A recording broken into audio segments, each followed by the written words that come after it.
Welcome to the Laughspin.com podcast.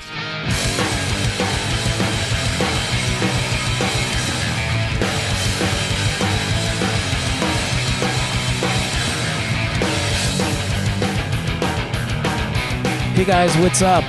Welcome to yet another episode of the Laughspin podcast. My name is Dylan Godino, founder and editor of Laughspin.com, a place where hopefully you go to at least once or twice or 300 times a day to check in on all the latest comedy news and videos and opinion and reviews and all that good stuff. Today is a special episode of the Laughspin podcast.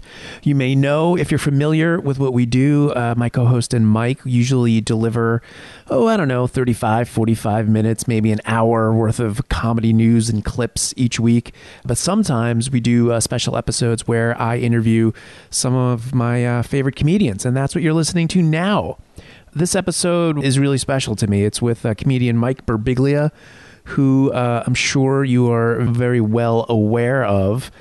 He has a brand new album and DVD, and it's also on Netflix. It's called My Girlfriend's Boyfriend. And while it is new in that it is now commercially available, it's had a very long life.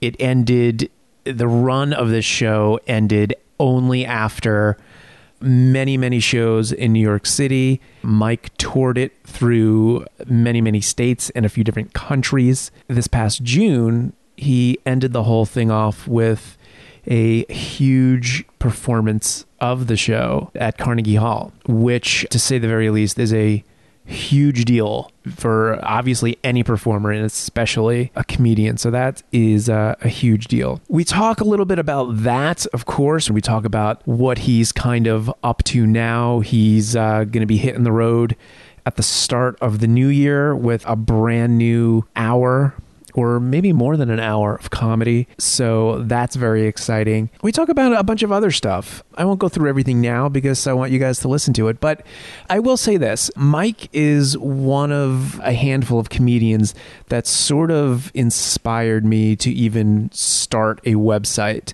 that covered stand-up comedy. I don't know how many of you listening to this know this or realize that in 2005 I launched the site. It was called Punchline Magazine, and about 2.5 years ago we relaunched it as Laughspin.com. But back in 2005, we were covering stand-up comedy when really nobody was treating it like the art form that it is. And there was a handful of comedians who I was big fans of that sort of inspired me to start the site. Meaning, when I listened to them, I would think, why is nobody sort of covering these comics the same way, Rolling Stone covers musicians and Entertainment Weekly covers, television and movies, and all these arts, were covered for decades in a serious editorial manner, and nobody was really doing it for comedy. Mike was one of the handful of comics who I would listen to and say, there's something more here. Why are people not on a national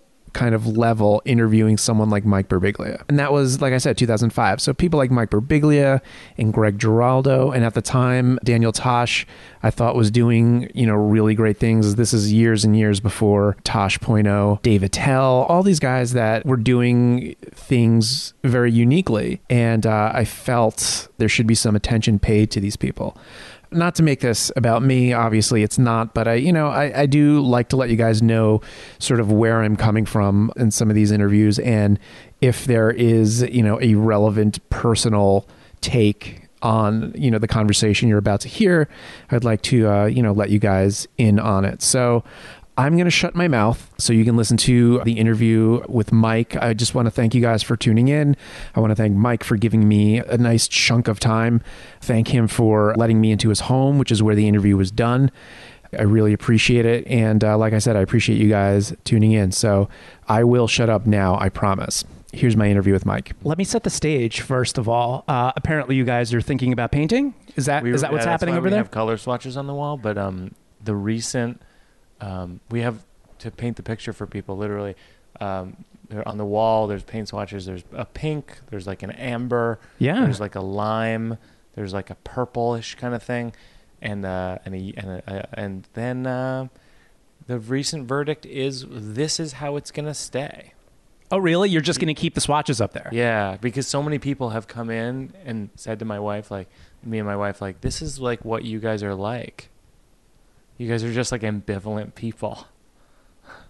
And so you guys should just keep it like this. And so now when they come in, we're like, yeah, what are you going to go with? And we're like, yeah, this is what we're going to go with. And there's like, more over there. Yeah, and they're like, really? And we're like, yeah. Some people are really judgmental about it, and then some people are really mellow about it. Well, what do you think of that? Here's my observation. What's the Laughspin take? here's the Laughspin. I got an A-. Here's the watch wall got an A-. Here's my review / analysis on this. First off, a question: when you started testing these colors, first of all, who did that? Who is it? Is this you or your wife? My wife did it. Okay, yeah. so this is all of her work. I don't know if you could answer this then, but we're gonna try. Okay. This is important. So, was her plan to make these boxes, or did she start with just a few swipes and then decided let's make boxes? Because usually when I see test colors, it's not as, I'm not saying this is super artistic. Yeah. But for test swatches, yeah, this looks maybe like somebody meant to do something. A little thoughtful. Yeah. My wife she's a poet. She's a writer. She has a very artistic way about her. Yeah. Very unique. And I think that's part of the reason why they are a little bit appealing. Like the way she did it is sort of unique. So we're going with it. But, yeah. And then that's a Back to the Future poster that's this artist made where they, from memory, type out how Back to the Future goes from start to finish. That's what that is. It's a summary. It's not the script. It's a summary. Yeah, it's a summary of what their memory is of the movie Back to the Future. That's what that is.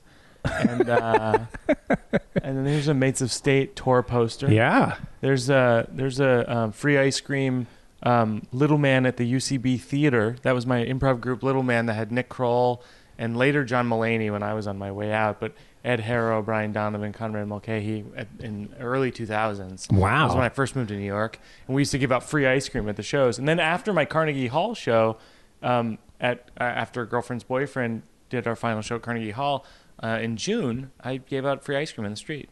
Very... full circle. Yeah. Yeah. Very Andy Kaufman. Yeah, very Andy Kaufman. Yeah. Andy Kaufman did a lot of things right. Yeah. Oh, agreed. Yeah. Agreed. The best thing he did? Not dying. Oh. Not dead. You really think so? He's not. No, I've never even gave it a thought. No. And he meditated before shows. I'm going to try that on the new tour. I'm going out on tour. I'm figuring it out right now. It announces very soon. I think by the time this comes out, probably going to 30 cities this winter. I'm pretty much going everywhere. And I'm gonna try yoga before the shows. If you notice, I'm in my yoga outfit. That's just nice. I'm in my kung fu pants. I like Lululemon. And yeah, I do yoga like crazy. I think I'm gonna start doing it on tour before the shows. So you've been doing yoga. How long have you been doing yoga? Like a year. Really? I go 4 or 5 days a week. Yeah. Really? I'm still terrible at it. I'm still like the worst person in every class I'm in, but I love it. I've been meaning to do it. My wife is trying to encourage me to do it. I have nothing against it. I want to do it. Tell me what it's... The drawbacks are that like it's mostly women in class. Right. And so, which would be good if you're a single guy and you're looking to meet people in yoga class, I suppose. Although I don't know if that seems kind of creepy. Yeah. But one drawback I noticed recently is that there's all women, and then there's a lot of female instructors, and so there's a lot of female instructions. Like, the instructor will be like, reach back to your bra strap, and you're on your period, lift your leg up like this so that you don't have it. And like, I was thinking the other day, like, I'm not mad about that, but I also wish that like once in a while they threw in some male specific instructions, like reach down just below your balls where that extra little bit of hair is, and use your hand that you don't jerk off with, and then pull that flesh back like you pull off a condom. And I don't know, that was a thing I was thinking about. I was like, that's a bit. was like, that could be a bit, but it just doesn't fit in my new show at all. But yeah, so anyway. I have that happen a lot. I write jokes, and then if they don't fit with the theme of what the show is that I'm writing about, they're just gone. They're just in a notebook somewhere. You scrap them. It's just gone. You should do what bands do sometimes. They release an EP. That's what, Radiohead scraps. does that, right? Yeah. Yeah. Stuff that didn't make any sense thematically. Yeah. I think about doing that. I think about actually maybe a couple albums from now doing a album called Bootlegs. And it's just like, it's like all that. Like I take out my notebook and I do just a ton of bits that just didn't fit anywhere. Yeah. And then kind of release it for free. Because everything's kind of free right now anyway. Like that's what's crazy about media right now. Is like, I say this to people on stage. I'm like, these days, I'm like, you guys should see my movie Sleepwalk with Me or my new special, My Girlfriend's Boyfriend. It's on Netflix, so you can... if you have Netflix, you can watch it, or you can just borrow someone's password, and then you'll have Netflix, because that's how it works these days. I'm like, either you can buy something that someone spent years of their life on, right, or you can just have it. Yeah, and then people have to decide. They're like, should I buy it or should I just have it? And they're like, I think I'll just have it. That's what I mean. You just walked by like a pile of boxes. Yeah. There's 1,000 DVDs and CDs here in the house. And the reason that they're there is because I'm signing them all, because I want to make it personal. There's got to be some other incentive. Like I want people to like have a thing and go, well, yeah, he cares about this. And he sent it to us, which I am, if people are listening to this. It's a weird situation with the Netflix. But that's what keeps people on the road, I think, because you can't, I mean, who's making money off of album sales? No one. I mean, it's just not even like, it doesn't even seem like Kanye is like someone as big as that. Yeah. It's all about like, touring. I think his recent album sold like 500,000 copies, whereas like, I think the one that had Homecoming on it and all that stuff sold like millions of copies. Right. It's like, but it's crazy. Yeah. It's all about getting on the road. Yeah. And from what I understand about Netflix is they sort of, I mean, I've talked to a lot of comedians who've done business with Netflix. Yeah. I haven't heard anything. Everybody seems really happy with the deals they're getting. Yeah. Netflix seems to understand that people will be borrowing passwords and, sure.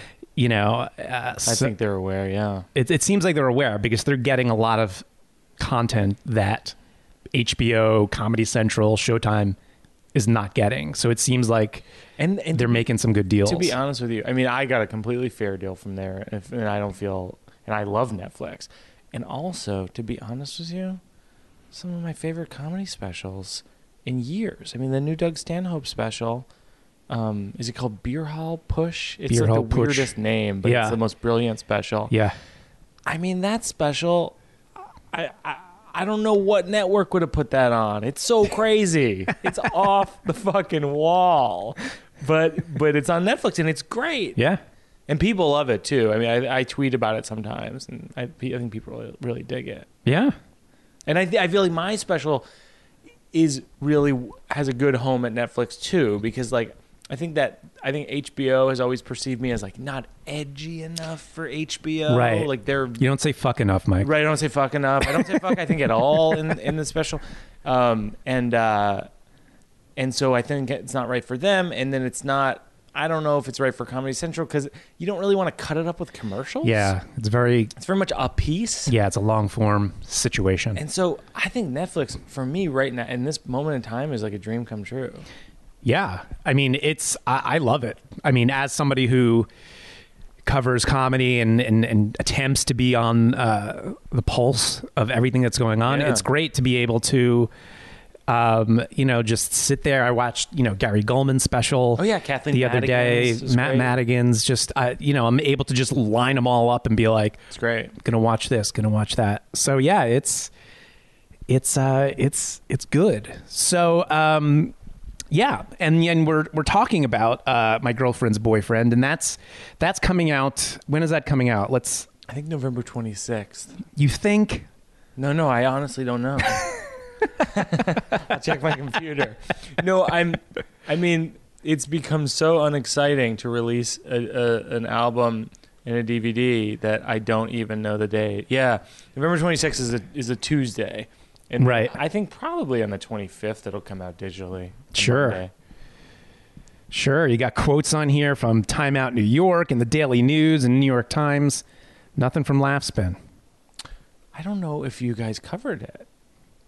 I have to Google it. I did. But very, very early on Yeah. when you did it in Montreal. Well, when I did it in Montreal. When you were still- You're always way ahead of the curve on my stuff. You're like reviewing stuff like before it's done sometimes.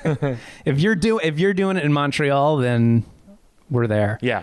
So yeah, it was interesting to see it in when I don't know, do you consider that still in the workshopping phase when you were in Montreal? Yeah, believe it or not, I changed it. Yeah. I mean, I wrote and rewrote this show for 4 years. It's the most meticulously I've ever spent. I've ever written a comedy show. More than Sleepwalk with Me. Yeah, close though, close call, but yeah.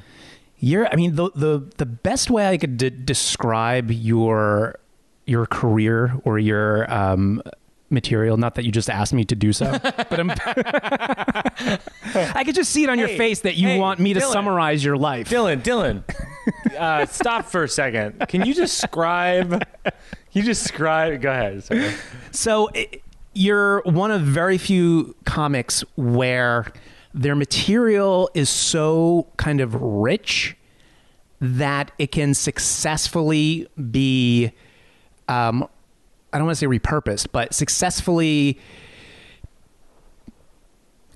produced in multiple formats. You can live in a book form. It can live in a American Life piece. Yeah. Yeah. I mean, it's sort of amazing. So Sleepwalk with Me, it was the one-man show. Yeah. The book, the album, the film. Yeah. Too much stuff. I feel bad about that actually, because I feel like in moving forward, like I'm writing an adaptation, I started out writing a film adaptation of this special, this album. Okay. And the new one. Yeah. And right now the phase that I'm in the film is like that it's going to just be loosely based on or something like, it's not going to be like it's not going to be quote unquote, based on this. It's just going to be kind of inspired by. That's what they say. And the reason is that over the years, I've just come to realize that it used to be that I could put stuff out and no one would really notice. Like, in other words, I could put out I did a show of Sleepwalk with Me, and then I did a book of Sleepwalk with Me, and it didn't matter because the people who read books are not the same people who go to comedy shows and buy comedy albums. Right. But there's a little bit of crossover because your fans are probably buying the book. Yeah, the fans are buying both. And they don't care. The book has, 70% more, other stories that weren't in the album. And so there's more stuff and that kind of thing. But then you go to make a movie and you're like, and that's a whole different group of people. Like it's like people in independent film being like, oh my God, listen to this. This guy jumped through a fucking window, and then the book people are like, listen to this, book people. This guy jumped through a fucking window. And then stand-up comedy people are like, this guy jumped through a window. And then eventually there's a Venn diagram of those worlds that there's a little group of people who are like, hey, I saw and read all of those things and you got to tell another story. This is too much of the same story. And I really respect that from a consumer point of view, but I have to say to those people that moving forward, I don't think I'm going to ever repeat stuff in multiple media because I understand now that my stuff is out there. Like at the time, no one knew who I was, and so it didn't really matter. I'd never come out with a book, and so all these people in the book world are like, oh, who is this person? Right. Oh, this guy's funny, and that kind of thing. Especially with This American Life. Like I would do stories in This American Life, and people listen to public radio. They don't watch stand-up comedy. Mm-hmm. So there's like no crossover there. Right. And if the market wants it, then you can't say no to it. Yeah, but Louis had to deal with this, and I think he's been really smart about it because there was a period of time where he had crossover with his show and some material and some specials, and then I think I don't know if he publicly did this, but I think at a certain point he just said, hey guys, I'm not repeating material anymore in different media. And if I do, I'm going to tell you. I think he released a special where he's like, just so you know, this is material that some of you saw in the TV show. Right. Which I think is the way to do it. Yeah. I think that's really smart. To be upfront. And the other thing he did was, he's filming now the next season of Louis. And originally that filming was supposed to be done, I don't know, a year ago. The other thing he did was he wanted there to be some distance between, him touring and like the television show. Sure. So he got, the series got re-upped, but then he said, we're going to take a beat. Yeah. Because I think he's scared of, just, flooding the market. Like I could see him thinking people are going to get sick of my stupid face. Yeah. I wonder. I think maybe he was just tired. I don't know. I mean, too. I don't talk to him much, but like, but yeah, maybe he's tired and worried. But one of the things about Louis that's fascinating is he, as a comedian, he's great, and as a filmmaker, he's great. But he's also like revolutionized the way that people get comedy. Yeah. Like the $5 download concept. It changed, like Comedy Central copied it. Yeah. Like this huge Viacom corporation is like, hey, this one guy did this thing. We're going to steal that idea. Yeah. And good for them. I mean, it's a good idea, so it's good that they did it. But it's kind of baffling. And then he did the Ticketmaster thing, which is like, for years I've been frustrated with the Ticketmaster thing. For years I've been saying that we have the same agent, Mike Berkowitz, and I've been saying to Mike Berkowitz, like, Berkowitz, these ticket fees are killing me. It's devastating for fans. They get so mad, all this shit. And then Louis came along and he was like, I'm gonna figure out how to crack it. And he cracked it. I mean, it's amazing what he's done. It really is. Yeah. I don't know how he's time to do all of it. I don't know either. Yeah. I don't get it. I don't get it. I got 2 kids and I'm married, and I feel like I don't have time to do shit. You mean you haven't changed concert ticketing forever? I haven't. In your free time? I've done very little in the way of revolutionizing anything. You have those? Do you have those $5 download diapers? I don't. You should invent that. I should invent that. that would be very. You print out the diapers. Yeah, well, with what do you call it? With the 3D printing. 3D printing. You could, yeah. Why? Here's my thing. I know that we're off track. Digressing. Or who cares? I mean, is there a track? I don't think so. I don't know. Why is 3D printing exists? Why is that not the top news story? Yeah, why don't we talk about that all every the time? second? Every second, yeah. 3D printing. We should talk about that concept. Why aren't people's minds blown like every single day? It's available. You can go and buy a 3D printer for like $1,000, $2,000. Is it really affordable? Yes. It's like not that $1,000 or $2,000. It's like pretty affordable for something that but creates something out of nothing. I don't even. Yeah, Why is that not? It's baffling. There's a few news stories like that. It was like 3D printing and climate change, which should be like on the cover of every newspaper and magazine and comedy blog all the time. And comedy. That would draw some. Maybe we'll do that. We'll do that. More stories about Benghazi. Yeah. What if Laughspin just had like your perpetual cover was just like, what the fuck is going on with the earth? Question mark, exclamation point. I think that would be good. We should do that. Yeah. Then you click through and it's just a headshot of Gary Gulman. You're like, oh, okay. He's a handsome man. I mean, who wouldn't want to see a headshot of Gary Gulman? Yeah, sure. He's a funny, handsome man. Sure. So now you're working on new stuff. You're workshopping stuff. Yeah, I'm going on tour. The new tour is called Thank God for Jokes. Okay. Yeah. We go on sale soon. And you're heading out to LA to do a few shows. Yeah. Those are like the quote unquote working it out shows where I work out material. Right.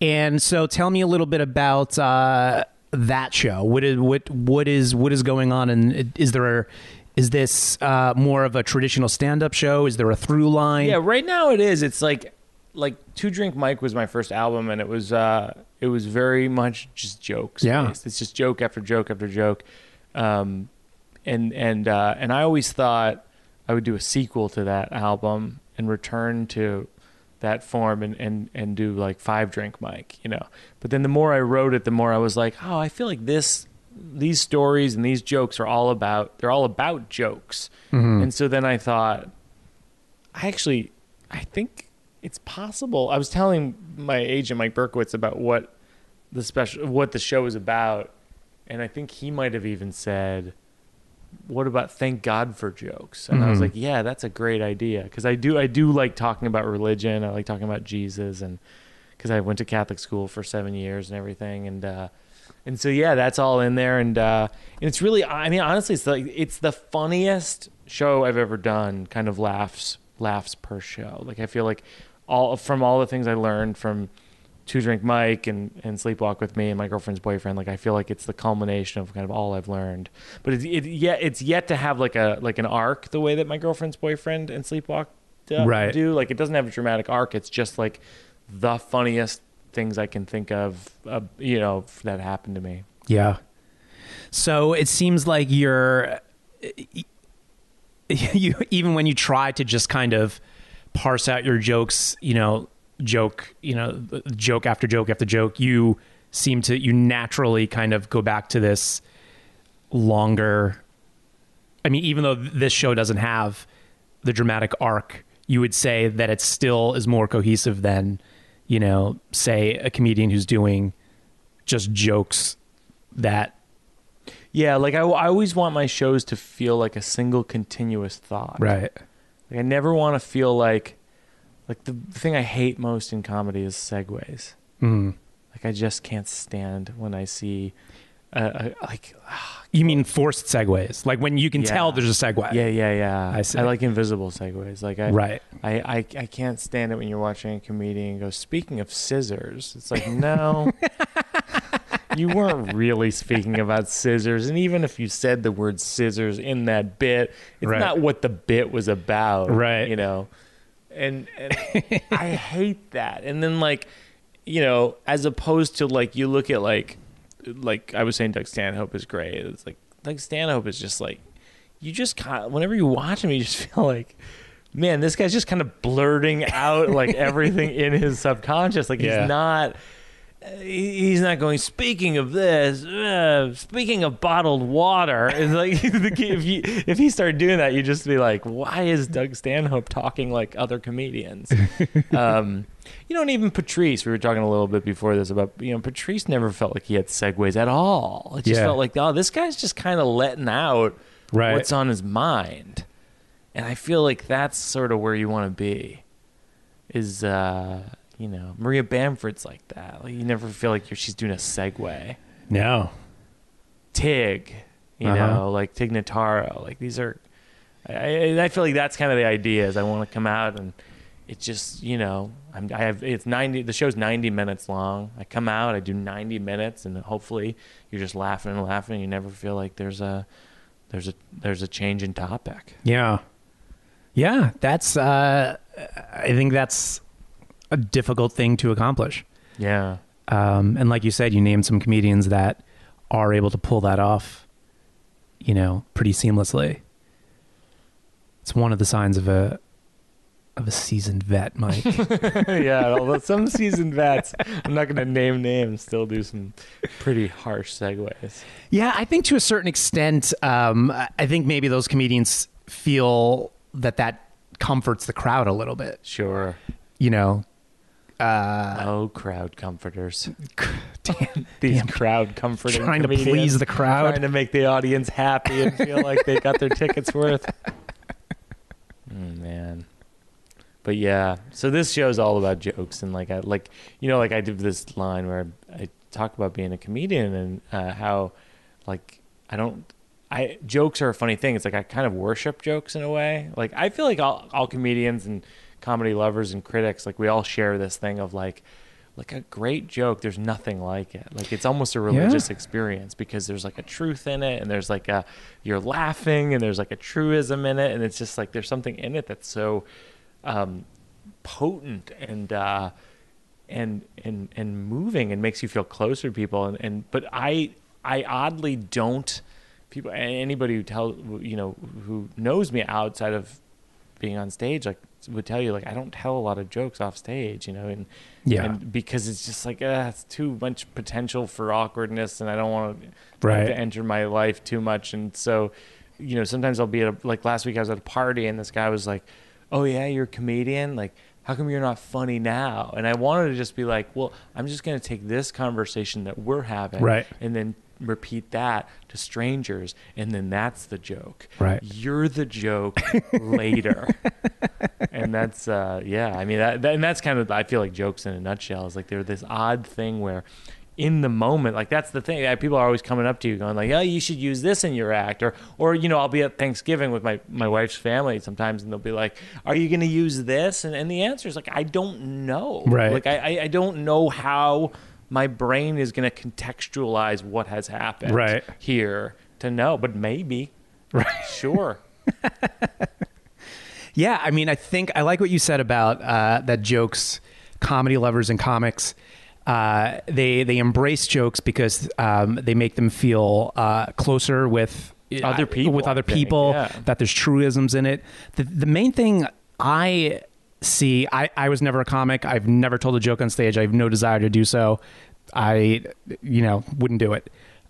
The thing that I love about it is through my day to day, hour to hour, a lot of things I do throughout the day just reminds me of things I've heard comedians say. And that, for some reason, that gives me comfort. I can relate to that. Every time, I was watching, we mentioned Gary Goldman. I was watching his special the other day on Netflix, and he's got this bit about how, when you're in the doghouse with your girlfriend, she tells you to sleep on the couch. Little does she know, that's exactly where we want to be. I love sleeping on the couch.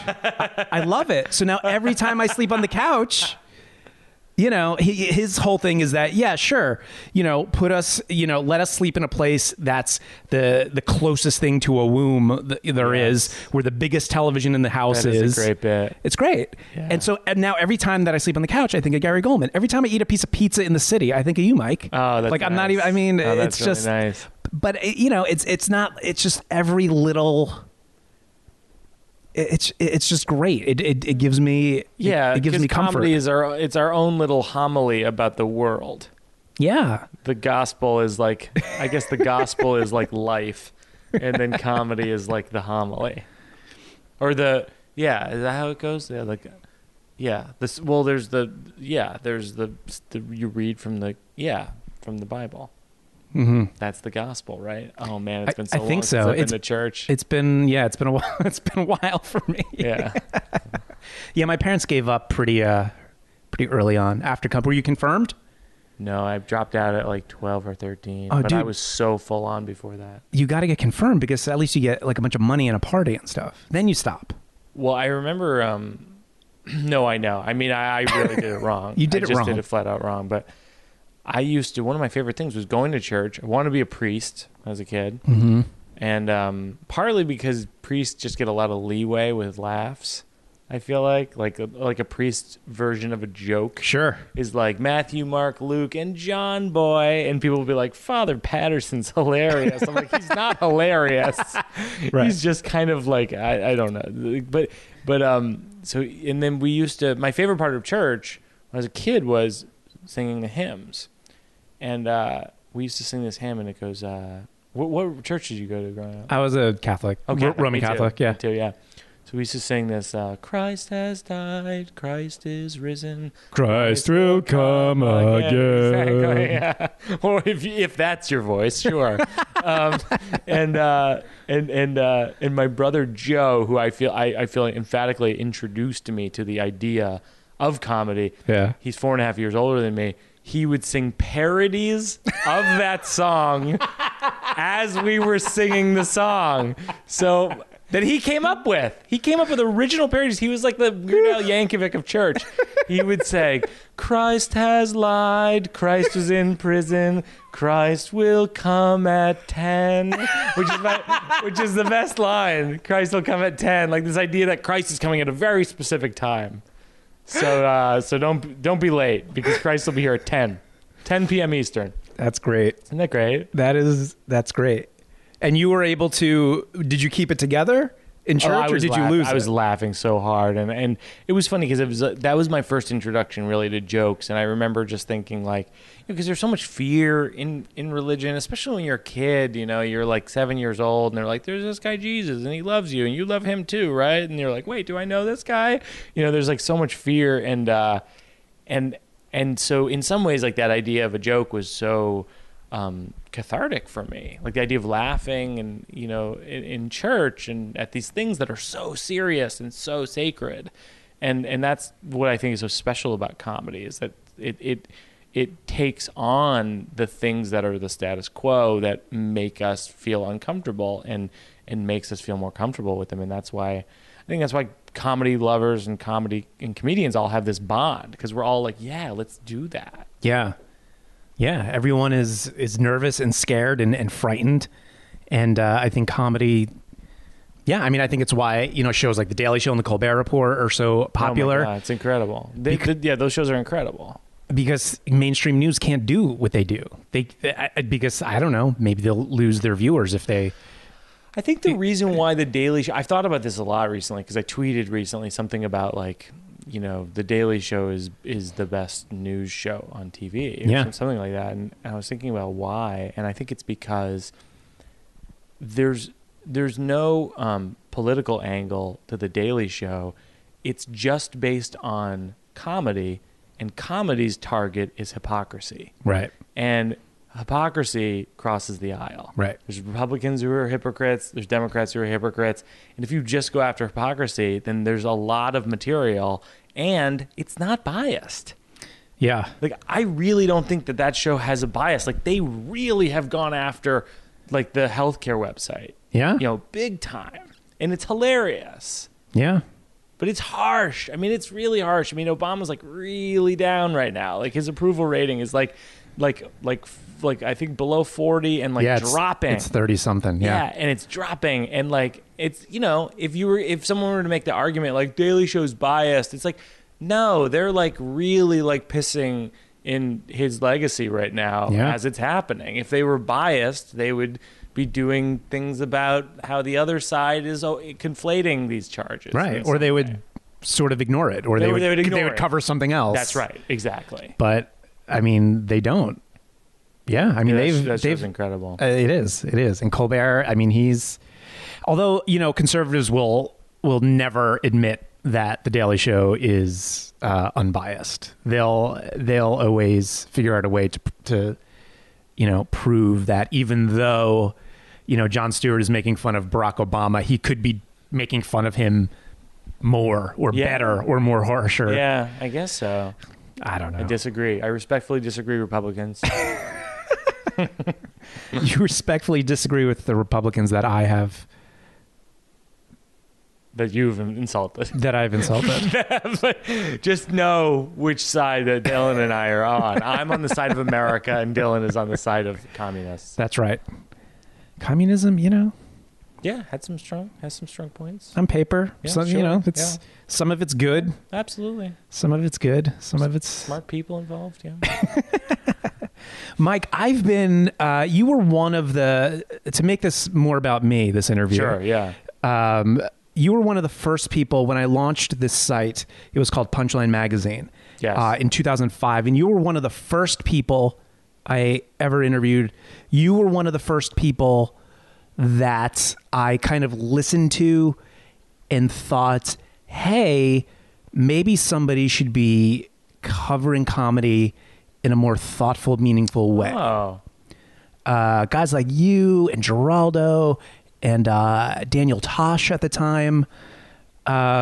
So it's nice to kind of 8 years later to sit here in your... Can we give out your address? That's cool, right? Yes. I live in Brooklyn. Let's just say that. But it's cool. It's very nice to see you this come is very nice. to come so far.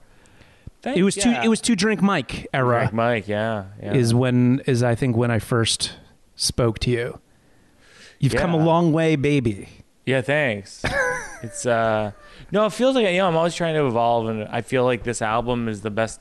It's funny. I feel like this is the best album I've ever come out with. Like in the end of comedy albums, like in the end of the music industry and CDs. Like this is like I'm holding it up the CD right now. Like this may be the last CD anyone purchases in America. I don't know. I mean, maybe physically. No, physically. I don't. But I've been doing my market research. There has since 2005 there has been a huge increase in the amount of comedy album and special releases.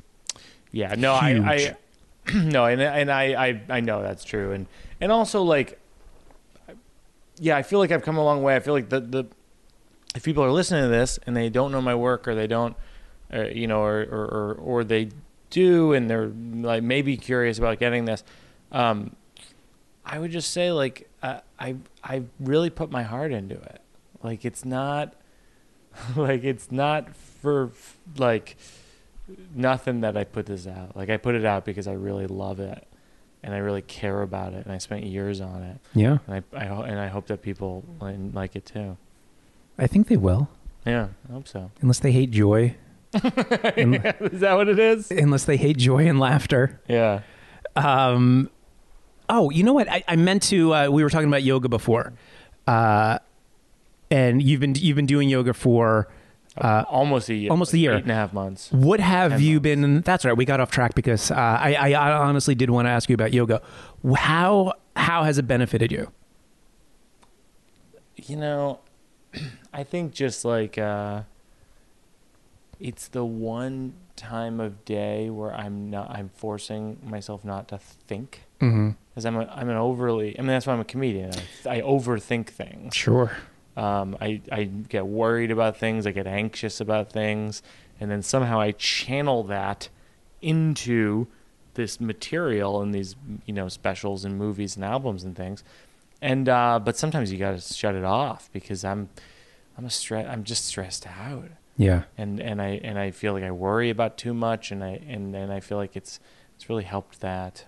It's like this one, it's like 90-minute period in the day where I'm like, okay, no matter what, I won't think during that period. So Got it's it. been really cool. Do you feel like it's from a physical standpoint? Do you think it's helped? Well, I'm rocking this bod right now that people can't hear through their earbuds, but I'll talk you through from let's from head do to it. toe. My head is it's a beautiful oval. No, I don't know. I don't know how that bit ends. That bit ends with me describing my toenails and then clipping them. I'm physically sure. I mean, I'm just more agile, a little more agile. Yeah. I'm not like fitter really, but I can touch my toes. I can never touch my toes you remember the gym class thing where you have to touch your toes. It's while like sitting down? Well, yeah. No, standing up, I think. Yeah, I don't think I could touch my toes. So like I can do that. Just bending from your... Yeah, I can't. I can't do that bending from I have to bend my knees. Yeah, I used to fail those. What is it called? The presidential fitness. test? Yeah. I used to fail those. I mean, they really would just look at me and like shake their head and be like, "Oh yeah, I don't know what to tell you." And so now I've at age 35, I'm gonna pass the presidential fitness test. We should go back to middle school and do the presidential fitness test. That would be awesome. Whatever the local school is here, just show up. Yeah. Hey, I'm just here for this one thing. Just here for the presidential fitness test. Thanks for having me. Hey, kids. Mike Birbiglia, comedian. You wouldn't know me. Listen. Oh, I don't know. You Billy Madison it. Yeah, exactly. Right? Yeah. Yeah. No, but I love it. I'm excited. Yeah, I'm excited to go on tour. I'm going to find... If any yoga instructors are listening to this, you should tweet at me because in every town, I'm going to work with a yoga instructor. I just came back from Cincinnati. Yeah. Had great yoga instructors there. Really? Yeah, it's great. Same thing in Nashville. Really good yoga instructor in Nashville. That's good to know. Yeah, it's great.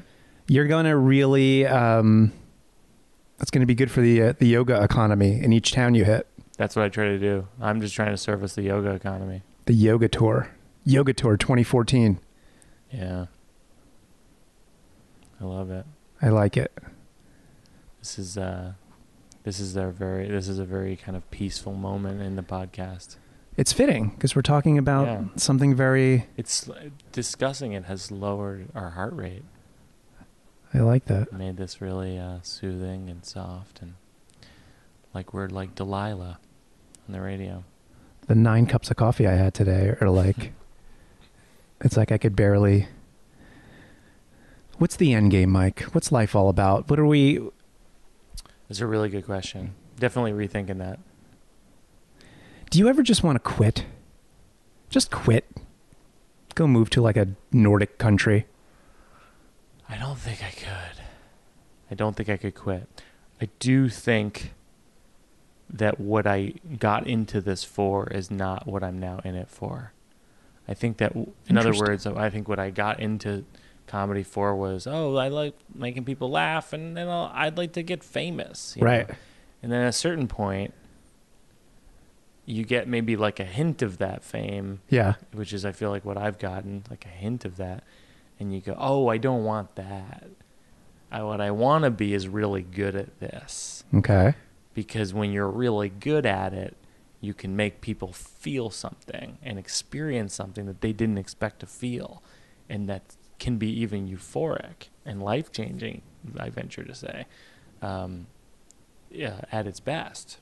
And that's what it's about. That's what it becomes. I feel like that's what becomes the fixation at a certain point. If you're lucky, you're just like, I don't want to be well known. I want to just be like, I want to like have this be a real job where you're like affecting people and they're affecting you, and it's positive and it feels like good. Do you think you can do both? Can you blow up can you become super famous and do that? I think so, yeah. I mean, it's happened. I mean, I think Cosby did that. Yeah? I think Pryor did that. Right? There's definitely some people. I think Kaufman did it. Sure. You know, like speaking of Kaufman, Lenny Bruce did it. Yeah, it happens. It's I don't think it happens that often. Right. I think it can happen. But it's not the goal. I don't think it's the goal. Yeah. It is for some people, but I feel like it's a little bit transparent. Who? Who? Tell me, Mike.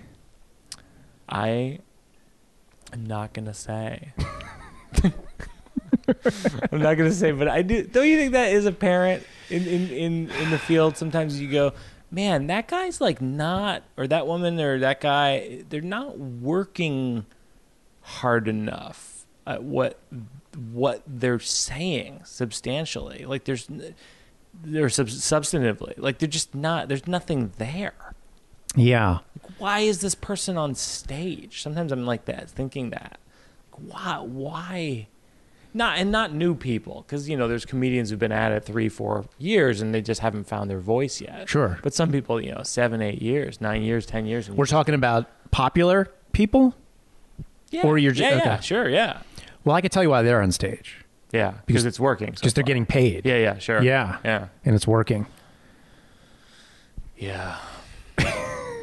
All right. Are we done? What do we... I don't even know if we have anywhere to go from here. How should we wrap it up? We can wrap it up like this. Mike, I appreciate you talking to me. It's been nice. Thank you for welcoming me into your home. Oh, thank you. Can I sleep here one day?